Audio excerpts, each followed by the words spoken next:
Hi, I'm Mark Tross, and this is God Manifest. Right now we're in 1 Timothy chapter 3, verse 16, which states, "And great and important and weighty, we confess, is the hidden truth, the mystic secret of godliness.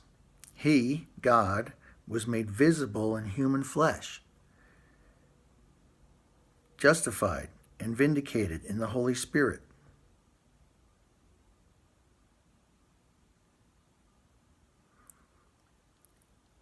was seen by angels, preached among the nations, believed on in the world, and taken up in glory." This is Jesus, God in human flesh.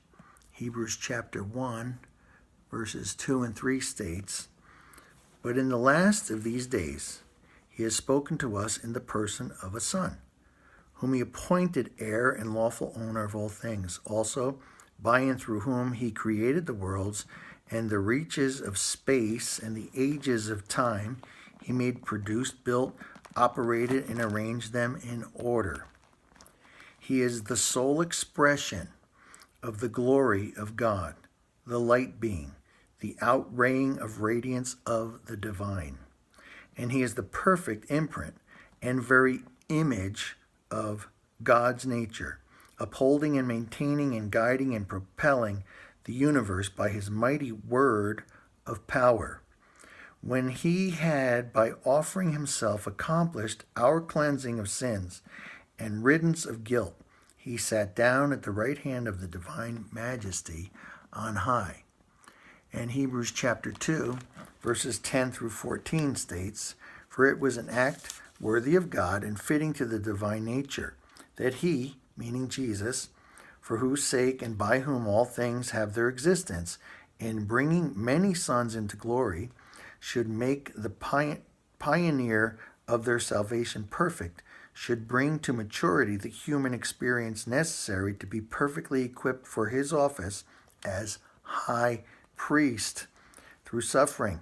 For both he who sanctifies, making men holy, and those who are sanctified, all have one Father. For this reason, he is not ashamed to call them brethren.